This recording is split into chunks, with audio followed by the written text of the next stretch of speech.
Hi everyone, my name is Yuno Lee. I'm a TA for this course, and it's my first time giving a lecture, so hopefully everything goes well. So,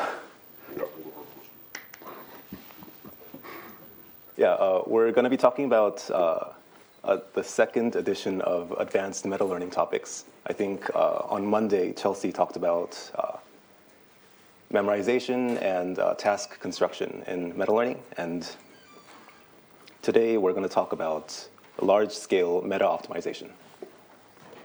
As a quick reminder, homework 3, the one on language models, is out this Monday, and it's due in a week. So we're going to start with kind of a big picture question about meta-learning and why we should even do it. So we can think about learning methods as being on this spectrum between hand-designed priors and data-driven priors. And there's kind of a continual shift downwards towards more data-driven stuff.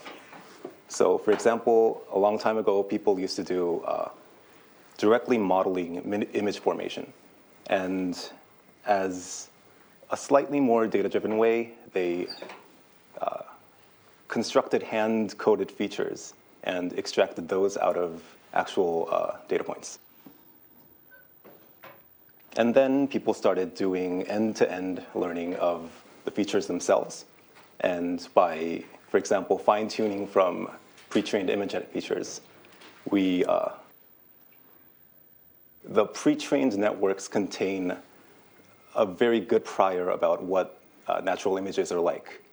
And it's more of a data-driven prior. And the reason we keep going downwards is that more data-driven approaches are more scalable. So in a sense, if you keep throwing more real data at them, they get better and better at encoding real priors and being effective in downstream tasks. So really, one of the pitches for why we should be doing meta-learning is that it's even more data-driven than end-to-end tuning of network. And because the thing is, we directly learn the learning algorithm themselves. And a question that we should kind of stop and ask is, we go downwards because we want to scale better. We want to have something that may start out not so good, but as it sees more data, it gets better and better. And we should ask, do meta-learning methods actually work at scale? So for the meta-learning algorithms that you've seen in the class, like MAML or prototypical networks, can you actually give them more data and have them work better? And really, the answer is kind of no. So if you were lured into this course from the promise of being very data-driven and being able to learn from all the data you have, then it doesn't really scale. So in today's lecture, we're going to talk about why that's the case and what we can do about it while still staying in a meta-learning setting. So the plan for today is we're first going to motivate large-scale meta-optimization, what it is and why we should do it. We're going to look at some applications of this.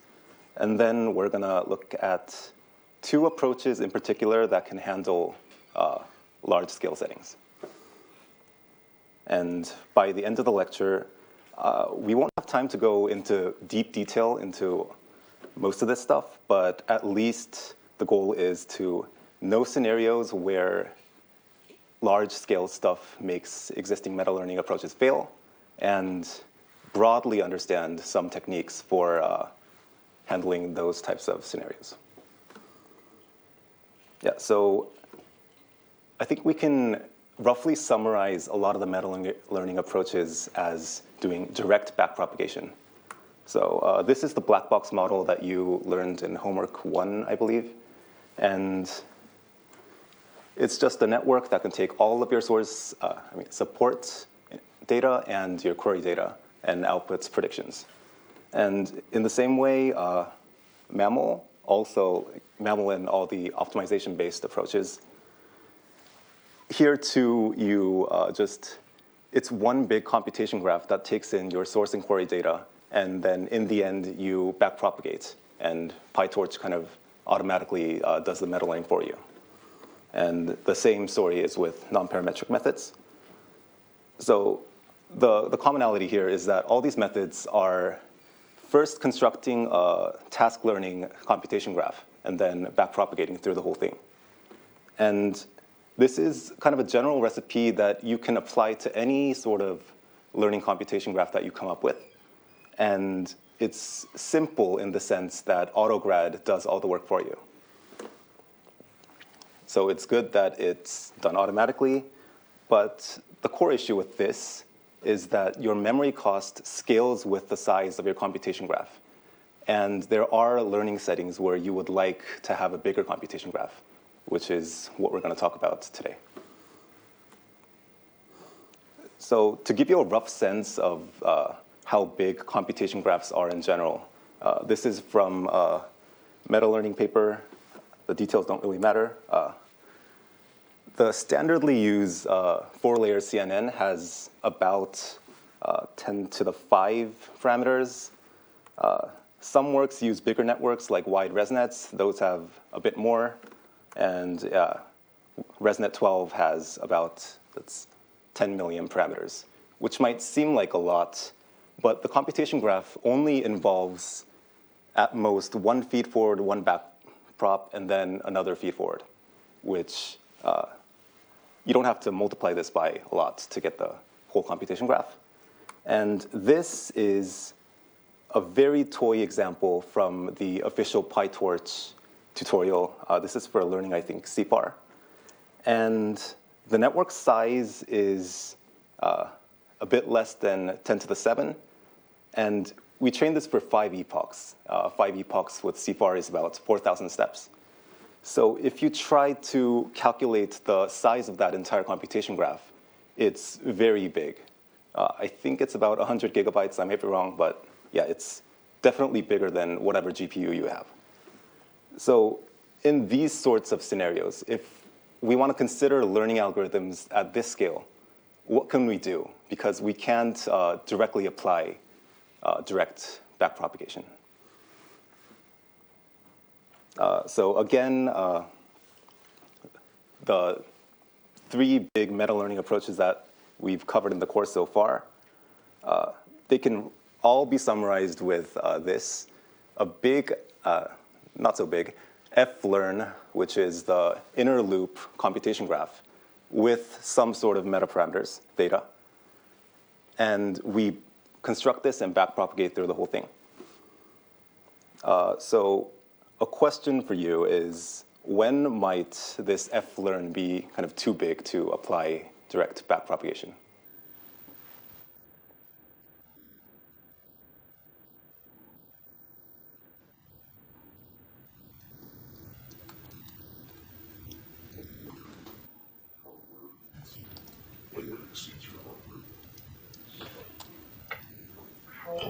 How would you like us to answer this question? So, yeah, like in terms of number parameters, in terms of constraints, what are you looking for? Just in any sense, what is kind of an inner loop learning algorithm that you would like to use, but we can't directly backpropagate through the whole thing? It's pretty common. No, it doesn't fail my GPU. When the model doesn't fail my GPU. Yeah, that's definitely, yeah. If you have a model that's bigger than your GPU, it's, yeah. This occurs like maybe too commonly for you to give, like any answer kind of really works. So yeah, flearn is too large when we have a big network and or many gradient steps. So even if your model is small, if you take too many gradient steps, the whole computation graph is the size times the number of gradient steps, so it's too big. Another possibility is that if your inner optimization includes second-order optimization, so if you have to backpropagate through second-order optimization, then that is another scenario where it can be too big. So for example, if your inner optimization is meta-learning itself. And you want to meta-learn how to meta-learn better. Which I don't recommend you work on this, but if you wanted to do that, this would be too big, and you couldn't use direct backpropagation. And when we consider bigger flearn, then we get to consider a lot more interesting metaparameters data. So I'm going to show you a bunch of examples of metaparameters. So first of all, we have things like mammal, where to summarize again, we learned the initial parameters. So this whole thing is the outer loop objective. And in the inner loop, we do a gradient step with respect to the loss, the training loss. And as you've seen in homework 2, you can also learn the learning rate, which is, it was a component of the computation graph before, but we can include it as the metaparameters and directly learn that so that your final performance is better. Now, the point I want to make is that really any component of your computation graph can be a metaparameter. So for example, like building on the learning rate example, your optimizer can also be something that you meta-learn. And yeah, really, what is an optimizer? It's something that takes in your gradients, takes in your current parameters, and gives you something else. And this doesn't necessarily have to be hand-designed. To get even more strange, we can actually meta-learn the loss function. So by loss function, I'm referring to things like the cross-entropy loss. And the way you would do this is, what a loss function is it takes in your predictions and your true labels and gives you a scalar. And that's, you backpropagate from that. So for example, a way you can learn a loss function is have an L phi, is that what you call it? A network that takes in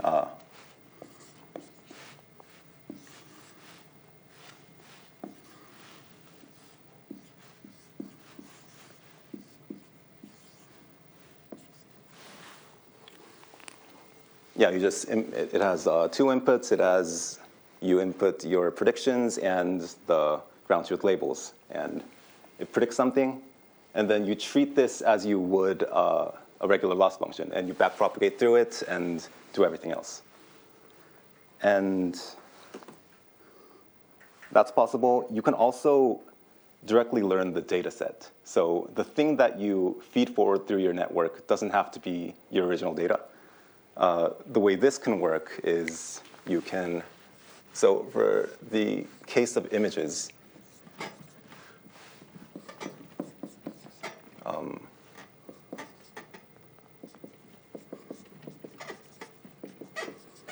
yeah, you can just have a 4-dimensional tensor that acts as your data set, and you can directly apply your augmentations or anything else as just treat this like your data. And you can also optimize this so that learning is better in the downstream. And there's even ways to oh, yeah, sure. Give an example of when you would want to learn a loss function, because it seems like you would have to have a real loss function that you actually are trying to minimize, and you're trying to then learn this intermediate loss function to get there, right? Yeah, so we always need a loss function in the outer loop. But in order to minimize the, so every loss function that we use anyway is a proxy. So if you think about classification, what we really want usually is accuracy. And that's not a loss function that we can use because it's not backpropagatable. And so we use cross-entropy loss as a proxy for that. But it may not be the case that cross-entropy is the best thing to optimize to get high accuracy. So this kind of searches in that space. And you wouldn't still have to backpropagate from the accuracy accuracy in order to find the loss that maximizes the accuracy? So we can't backpropagate through the accuracy, but we would minimize this objective, which incorporates the accuracy. Does that make sense? No, but that's okay. We learn an L so that running gradient descent on L results in bigger accuracy. But when you do that, don't you have to take the gradient of the accuracy with respect to this L? Oh, okay, that's the confusion. So the point I'm getting at is we don't necessarily have to backpropagate through this. And there are ways of optimizing for things that you can't differentiate through. And that's the stuff I'm going to talk about later. Okay. There should be an outer loss there, right? Like there should be an L around those. Oh yeah, there should be an L here, yeah. That's a typo. Yeah, so if we are learning the loss function, could we also learn how to regularize? But if we learn the loss function, then we can learn how to regularize so that in the outer loop it works well, but it doesn't overfit to the. Yeah, absolutely. Learning a regularizer is kind of a variant of learning a loss function where your total loss function is an original loss plus something else. Oh, I should Be repeating questions, yeah. How would you be defining the search space for the loss function? So is it just you're doing that search across different types of loss functions, or are you trying to learn a formula for a loss function that could be completely novel? How do you define this? Yeah, the question is how do we define the search space for a loss function? And that's really up to you in a sense. You can do a search over a finite set of candidates. You can just make your search space the set of networks that have the same input-output structure. When you're trying to optimize for the data set, does that mean that you're trying to get better parameterization of the data set, or you're trying to pick out good examples, or is it completely something that's completely different from that? Could you repeat that? Sorry, yeah, so when we're trying to optimize for the data set, what does it actually mean? I didn't get how we can optimize the data set. Okay, the question is what does it mean to optimize a data set? And yeah, I agree that this is kind of a foreign concept. So what you can do, this is the simplest way to do it. And you can just directly parameterize a four-dimensional tensor with the interpretation that each dimension in the batch dimension corresponds to an RGB image. And you feed this forward through your network as if it were an actual image, and you backpropagate. You do gradient steps with respect to the loss, and then you get final parameters. And we optimize for downstream validation, loss, or performance. So it's kind of like we're trying to find an example which will perform the best for our current model. We're looking for the examples so that if we try to minimize the loss for those examples, we would get better performance later on. Okay. I guess a less extreme example of data argumentation, could you do learning argumentation instead of just creating the tensor? Oh yeah, absolutely. You can have the question is, can you learn instead augmentations? Yeah, you can start with actual images and learn mild augmentations to the images so that you get better performance. I think a couple of teams are working on that as a final project. Yeah, I'm going to move on in the interest of time. So we're going to move on to, in this large-scale meta-optimization setting, what are some applications that people have, previous papers have looked at? So one application is hyperparameter optimization. People don't usually call this meta-learning, but you can view it as in the same rough frame. So by optimizing hyperparameters,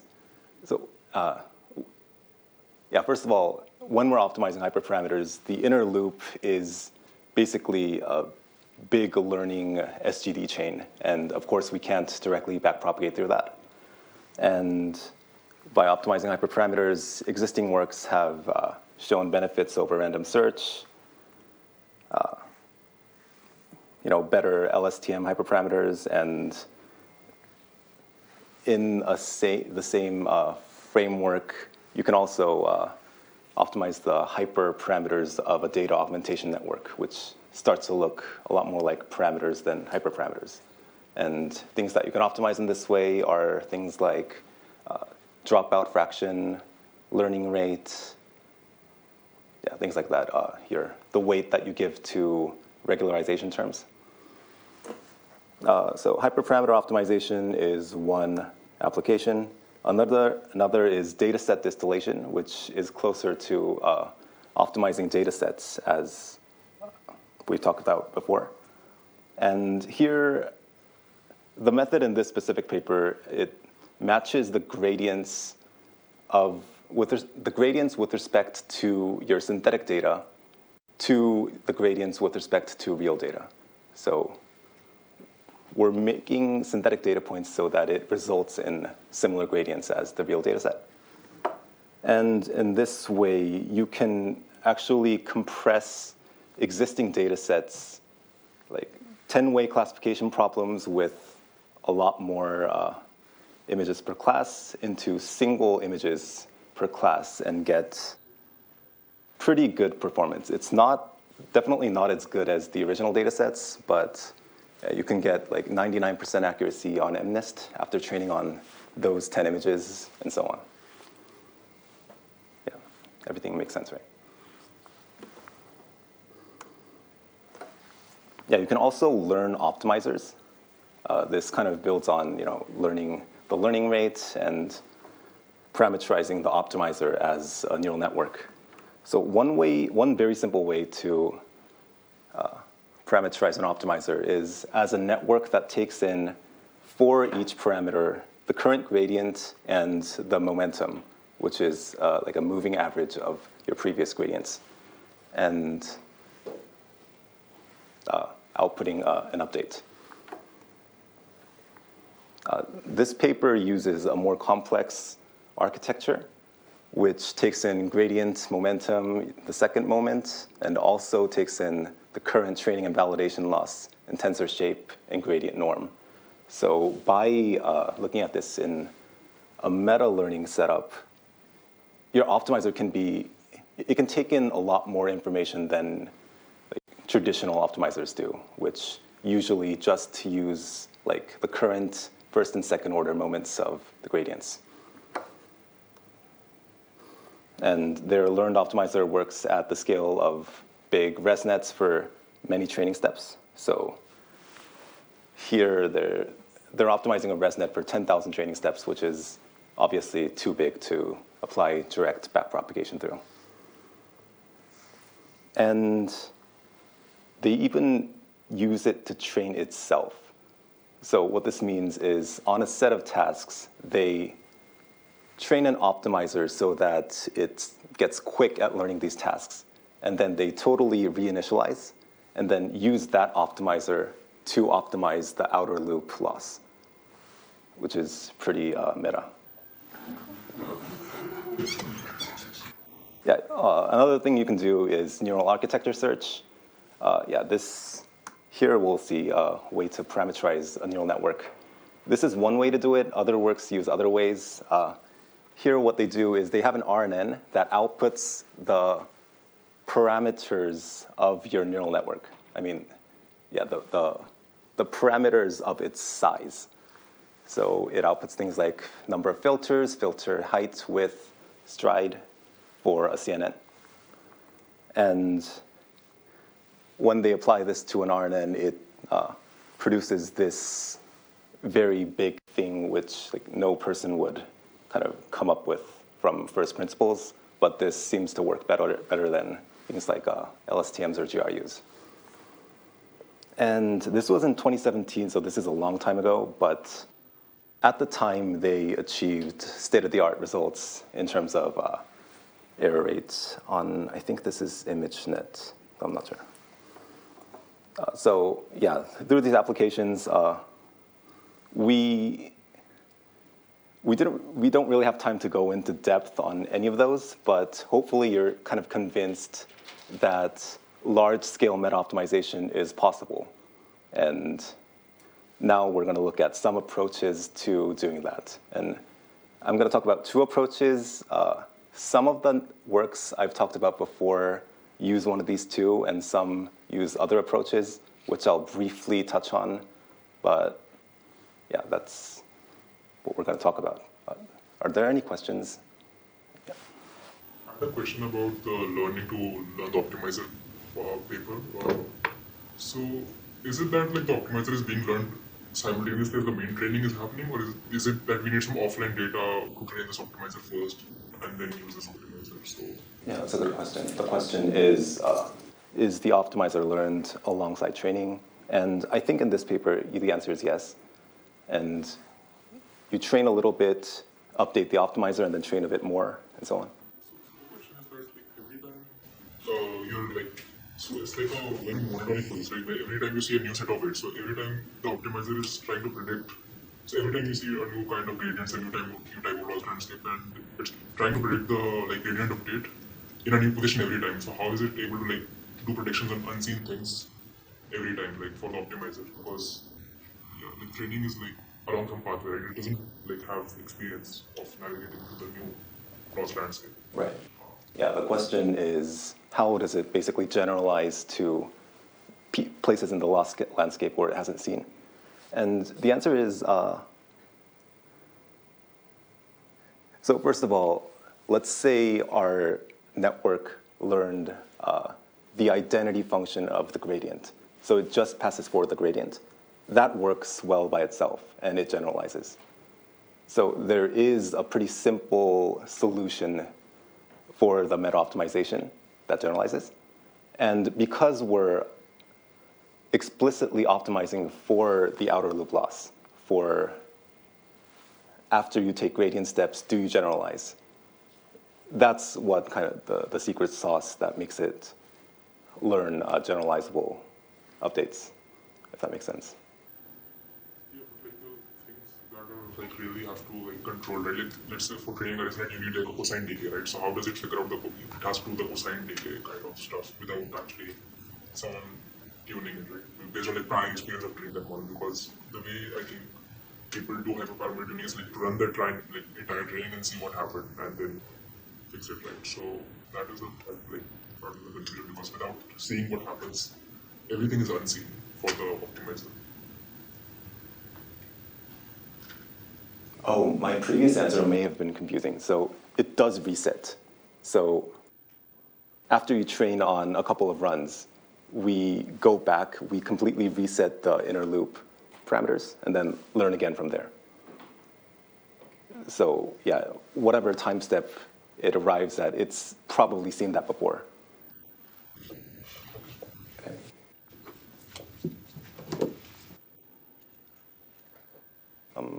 Yeah, let's move on. Yeah, so we're going to talk about a couple of approaches to large-scale meta-optimization.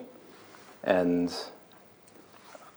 yeah, before laying out the direct approaches to how to do this, we're going to kind of visualize what happens with unrolled computation graphs. So that means when you optimize some set of parameters continuously, we can unroll that computation graph into kind of a sequence of parameters. So here let's say we start from the parameters phi1, and we do a gradient step and get phi2. And we keep doing that. So these blue blocks are your parameters, your inner loop learner parameters. And then we finally get the validation loss at the final time step. So our goal is to modify something about this inner loop learning system so that the red node becomes low. And from this viewpoint, we can view a lot of the things that we talked about as possible meta parameters as follows. So the initial parameters, it's there. and your red dot, the final validation loss is there. So yeah, that's what makes the backpropagation hard to, through the whole training loop. And for learned losses, I think you mentioned regularizers or optimizers. The metaparameters that you're optimizing they appear in the mapping from a parameter to the next parameter, like this. And for dataset distillation and learning augmentations, the metaparameters appear as the input to your network. And for the architecture, it's kind of embedded inside your parameters. It kind of interacts in a way that you can't represent with arrows. So kind of the point that I'm getting at is you can view all of these as suffering from the same core issue, which is that you have to backpropagate through this very long chain to get from the red to the green. So we can't apply direct backpropagation. So yeah, we're going to talk about truncated backpropagation. And yeah, from the visualization from before, really why we consider large-scale meta-optimization and these specialized approaches is that we just can't fit all of these parameters into a GPU. So truncated backpropagation is quite a simple algorithm. It uses a time length, so let's say 3. And as you feed things forward, as you optimize, you just detach everything before 3 steps ago. And that makes it so that you can apply direct backpropagation to the green nodes that are nearby, but you have to just ignore everything from before. And yeah.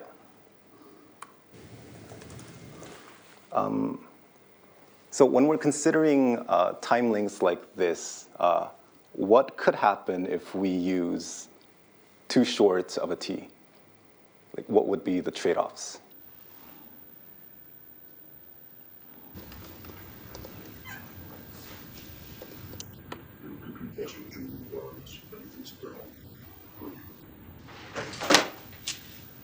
Yeah, the answer, yeah, you said backpropagation is faster, but we just don't learn things from earlier. And yeah, that's exactly correct.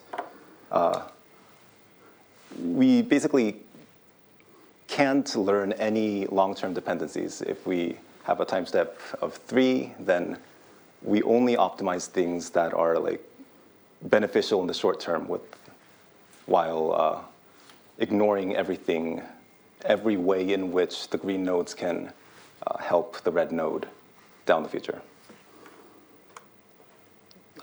Implementing this is quite simple. This is for an RNN, and it's slightly different from that visualization, but the main trick is that as you feed things forward, you just detach things when they become too old, and your GPU is happy with that. So for truncated backpropagation, it's very simple. So here also, as in direct backpropagation, AutoGrad handles everything as long as you detach things when you have to. The problem is that first, it's a biased estimator. So you're not getting the true gradient of green with respect to red. So that bias can harm performance. And more specifically, we cannot take long-range dependencies into account, which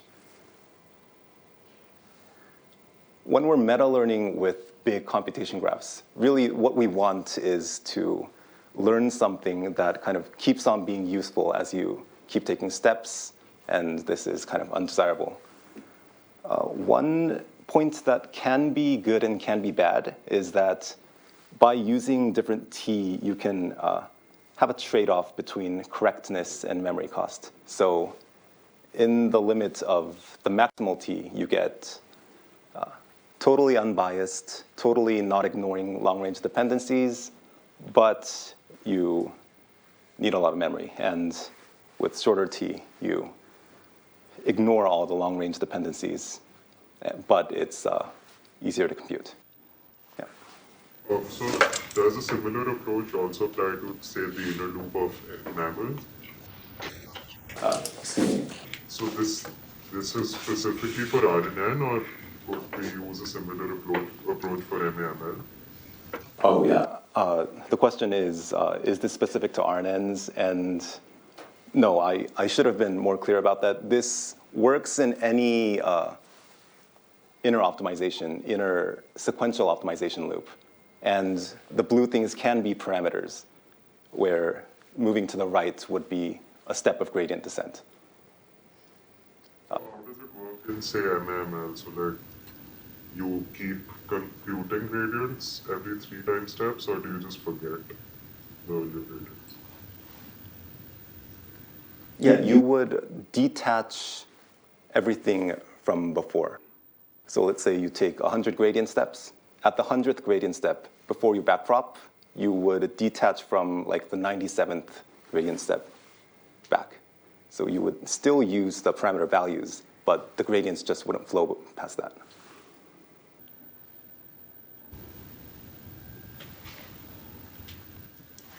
To call detach on those variables, won't we have to give a reference of those like intermediate parameters? Like I'm just thinking about the implementation. Like how would you detach like, the previous parameters, like the gradient steps of the past? The question is, how would you detach the previous parameters? Yeah, just calling detach should suffice, and you could. Need a reference to that variable, right? That was like would you keep a record of all the variables in like a list or something? How do you keep track of all the variables? Oh, got it. Yeah, so the question is how do you keep track of these variables? Yeah, you would need to keep something like a tuple or a list too, yeah.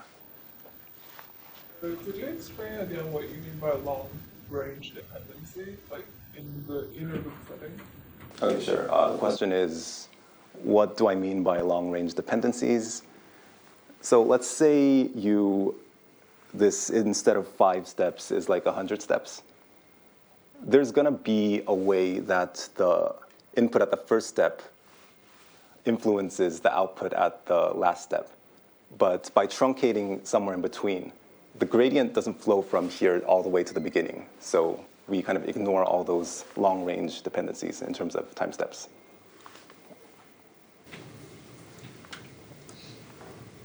Yeah, let's move on. And yeah, we're now going to talk about gradient-free optimization. And this just directly avoids the issue of not being able to backpropagate through the graph, because we can do optimization without using the gradients. So the algorithm that we're going to talk about is evolution strategies, though there are other gradient-free optimization methods that aren't this. It's roughly inspired by like biological evolution, where whatever has the highest survival rate just keeps expanding. And yeah, nature doesn't backpropagate. So yeah, we're just going to directly use that trick.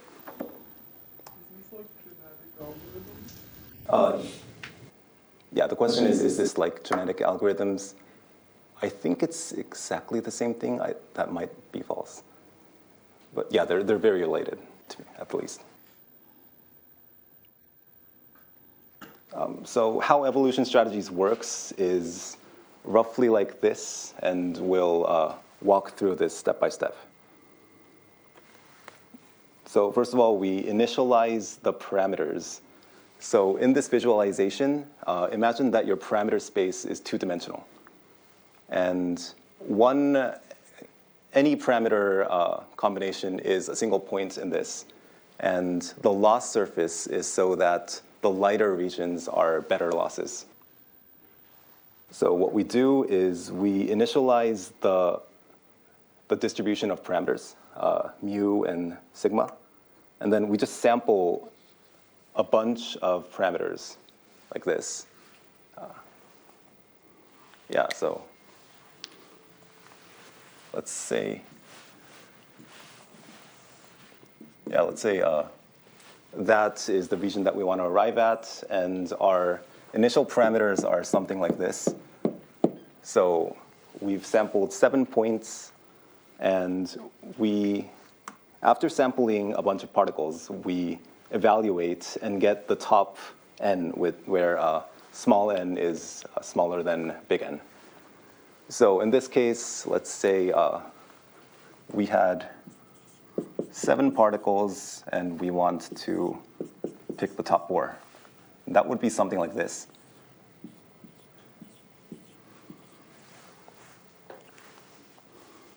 So we evaluate this and get the top 4, and then we just plug in the average and variance of the top population.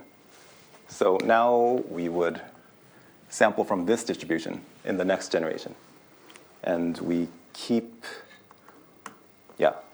just keep doing this. We sample again from here. Maybe we get something like this.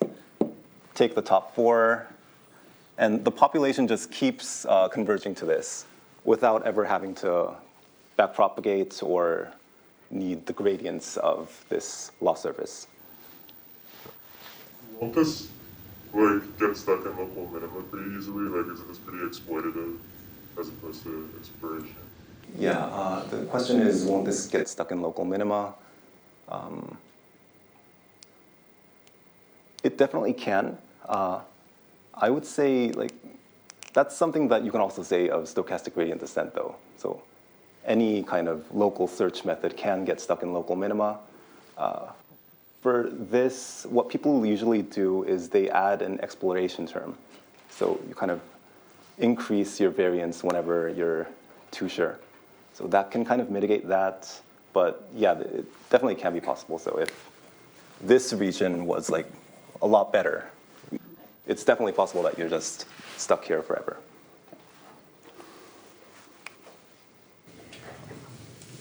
Yeah.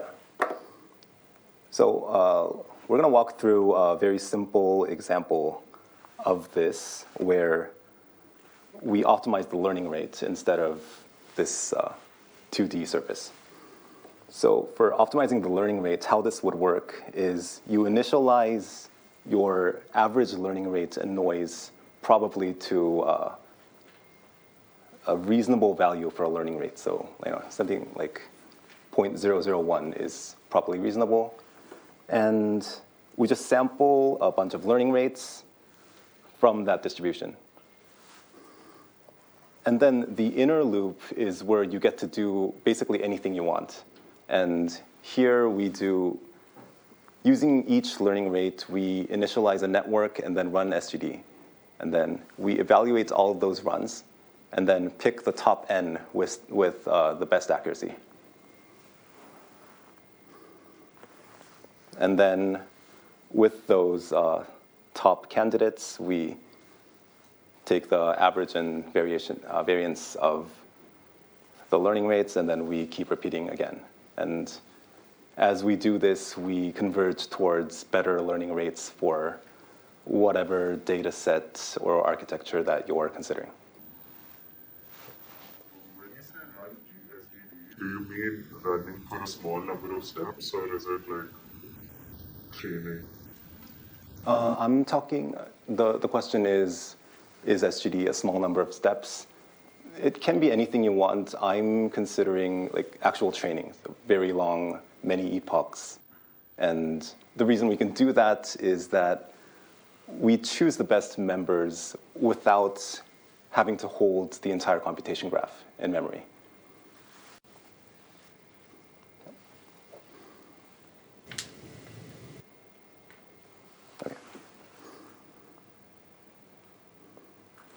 Yeah, here's a conceptual question. What would happen if we try to, instead of meta-learning the learning rate, use this exact algorithm to optimize the initial parameters, as in mammal?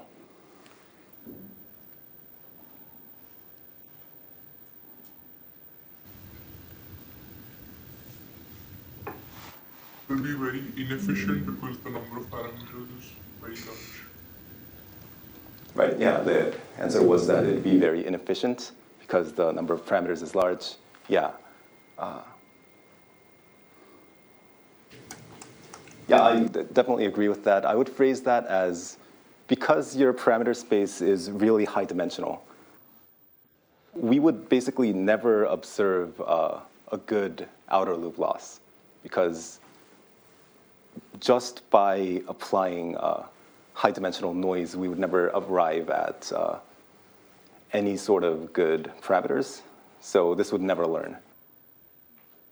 It would learn in the limit of infinite time, but yeah, it'd be very sample inefficient.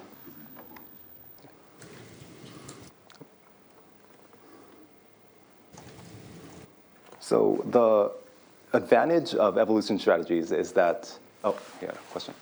So you said it's high dimensional, that's why you can't do it. So I wanted to ask a question. Is there any way to divide the dimension spaces and work on optimization for subdimensional spaces and then maybe somehow merge it for the find optimal for the overall?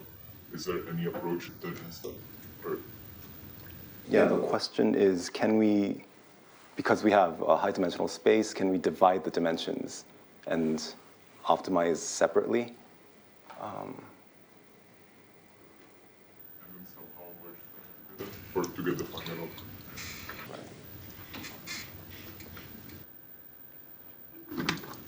So I think that can work if the loss surface is factorized in the sense that if you optimize this set of parameters, it has no effect on this.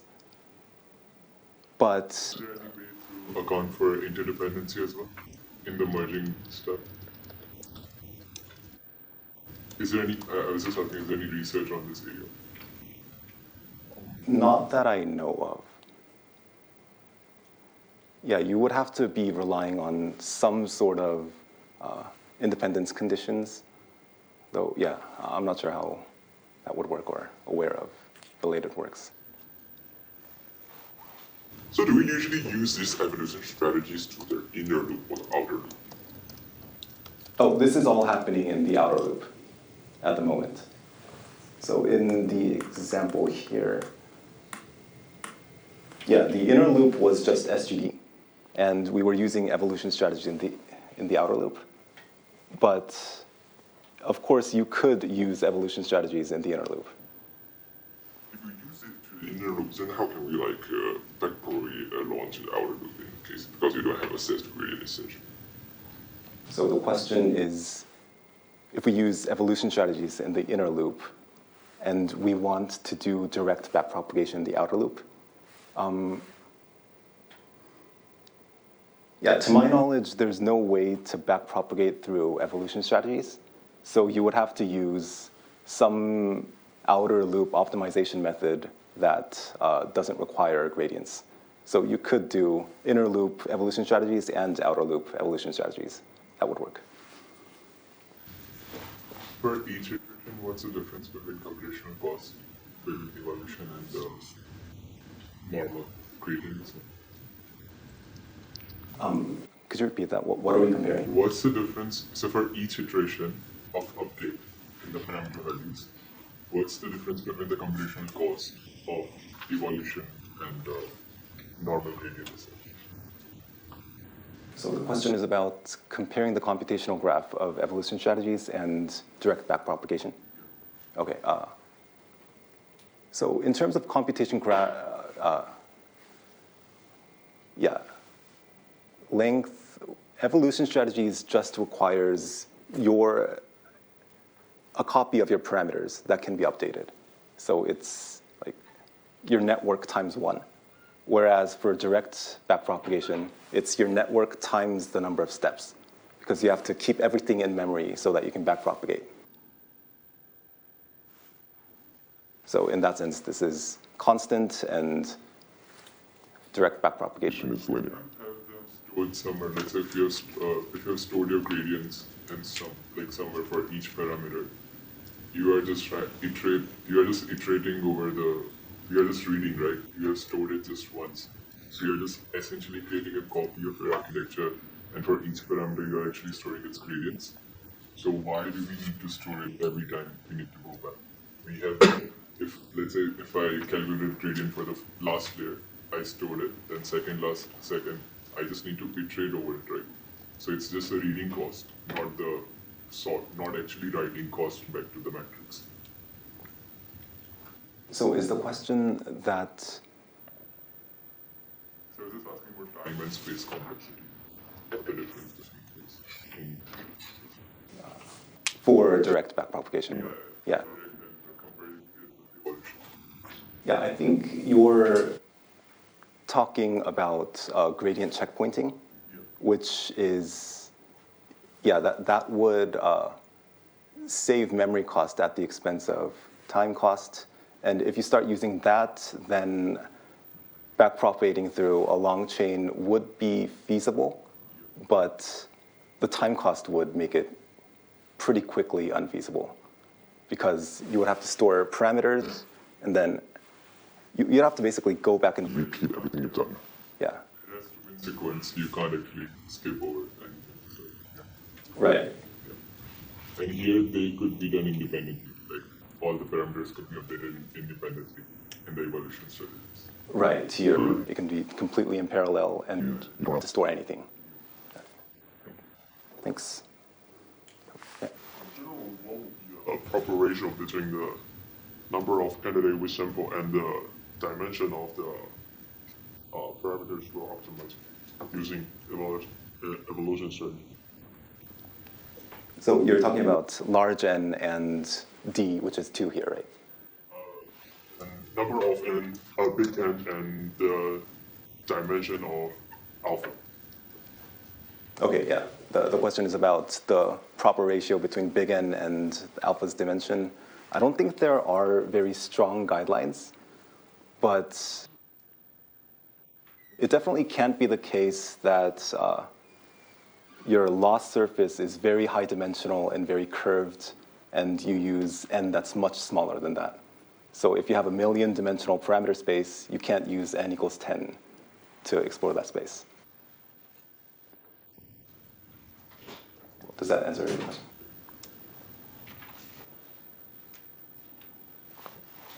Yeah, I was just wondering, how do evolution strategies compare in general to like kind of like Bayesian learning, like having a Gaussian process that kind of predicts what's the loss at each parameter initialization? Because I know for Gaussian processes you need to like store basically all the samples you've taken throughout history. Whereas this one, I guess, doesn't need to do that. You just need to remember the correct iteration. Right, and do you want to compare with respect to like time and space or performance? I guess like when you choose one over the other, like because I know for like Gaussian processes, you could, depending on the sampling strategy, you could find like a global optima, but also it becomes much more expensive as dimensions become larger. So yeah, like, when would you decide to use evolution versus? Yeah, that's a good question. The question is, when would you decide evolution strategies or Gaussian processes for these sorts of settings? And yeah, honestly, I don't really have that good of a sense of when what would be better. So for Gaussian processes, your prior and likelihood have to be very well suited to whatever problem you're using. And we generally don't have something like that for high dimensional data. Like if our task in the inner loop is image classification, large scale image classification, I don't really know how we would do that with Gaussian processes. But if you have a really good prior and likelihood model for Gaussian processes, then that can be better. And storage-wise, I think something like this would scale a lot better because we don't have to store or keep track of all the data points that we have.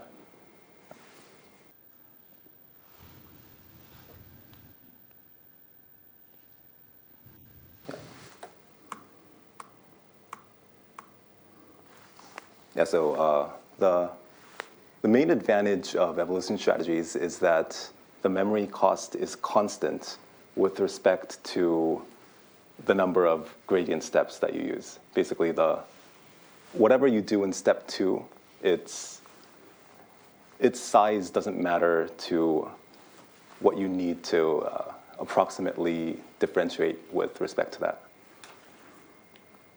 And another advantage is that you can very easily parallelize this.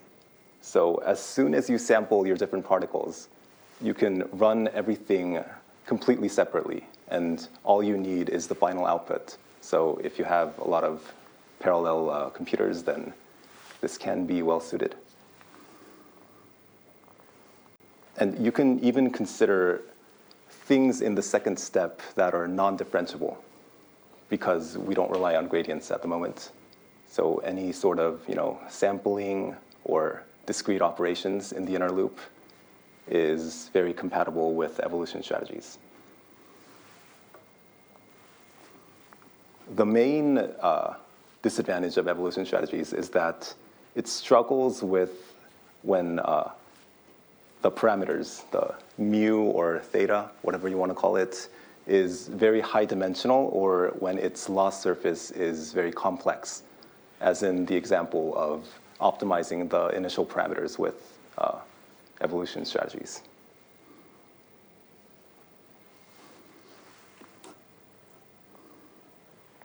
There are a couple of other approaches to large-scale meta-optimization, though these are a bit less commonly used, but the math is pretty interesting. So I'll very briefly touch on them, and there are papers on the bottom that you can read if you're interested. There's implicit differentiation. What this does is it leverages the assumption that you converge to an actual optimum and differentiates through that optimality condition to you get the full metagradient without storing anything. But yeah, the assumptions that go in may not be satisfied in all cases. So it's not perfect, but it seems to work sometimes. And another approach is forward mode differentiation. So this is, backprop is basically the chain rule where you leverage the fact that the output is one-dimensional. So given all the terms in the chain rule, if you start multiplying from the back, you always have a term that's dimension times 1. So it's always sort of linear. But if you multiply from the forward, you get these terms that are quadratic in the output sizes or parameter sizes, which costs a lot more compute, but this has the advantage of not having to store everything. So because everything that you want to multiply is there at each step, you can you can forward prop as you go forward without having to store everything. So it's advantageous when you don't want to store everything, but yeah, there are cases where this too is too costly.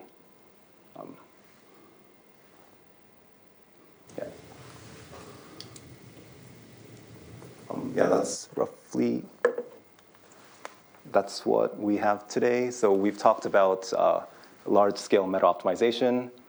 We motivated the problem and why existing meta-learning approaches kind of fail in large-scale settings. And we talked about some applications and 2 approaches, truncated backpropagation and gradient-free optimization. And yeah, the goals were that we know scenarios now where existing approaches can fail because of scale. And we understand, in a broad sense, some techniques for this problem setting. I hope that's been accomplished. Yeah, we have some time for questions, if you have any.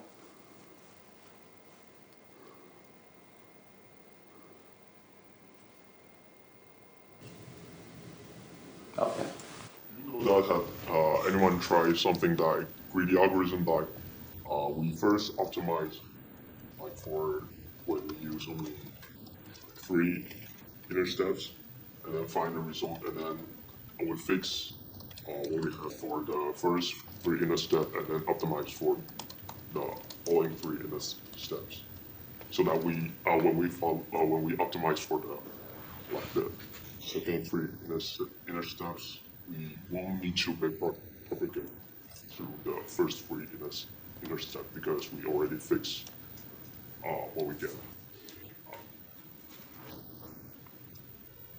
So you're talking about like a 2-stage method where you do 3 steps first and then completely disregard what happened and then do 3 steps again. So that we don't need to backpropagate through all the computation graph.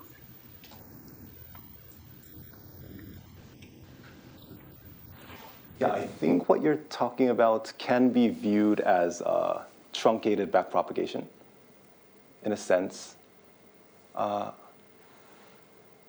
Yeah, you're choosing to ignore the future influence of your first 3 steps, right? But that influence is something that can still exist.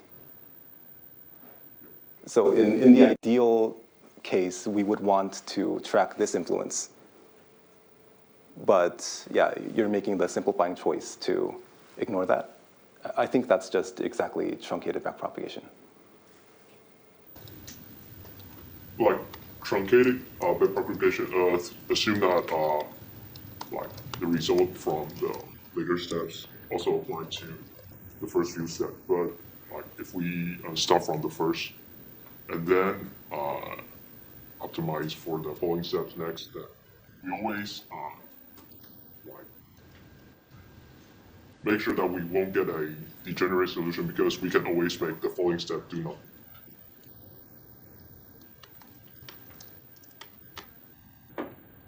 Could you repeat the degenerate solution part? Like when we doing truncated propagation, we like, for example, in the slice, we plot the result from the last 3 steps to the steps that is detached from the interval optimization. But if we start from the beginning and then optimize for the following steps, we always can make those like those following steps do nothing. So we have the exactly the same result as we only do the first few steps that we just optimized. Okay, so is the setting that after the 3 steps, do you remember the parameters of the last 3rd step, or do you like reinitialize or something here? Because If you remember it, there is some sort of long-term influence. And if you reinitialize, you're just doing 2 tasks sequentially. And in the latter case, we can just consider this a 2-task setup. Yeah, we can take this offline later.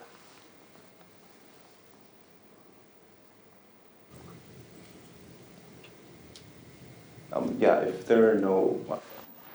And this is a practical question, which is, if you're doing model development and you're thinking, well, maybe I should optimize my initial parameters, maybe I should optimize my learning rate, but then you're also changing the model as you're going along.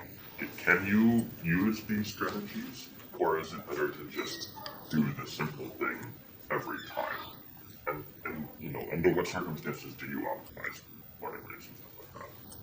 Yeah, the question is, when you're doing model development, does it make sense to like keep your pre-optimized learning rate after you change a model? I think that would very much depend on how much you change the model. If you don't change it by that much, I'd assume that the optimal hyperparameters are quite similar. So using the previous solution as like maybe the initial thing for your hyperparameter optimization can be a reasonable thing to do. If you make really big changes, maybe starting from scratch would be better. Yeah, I think it very much depends on how you set things up.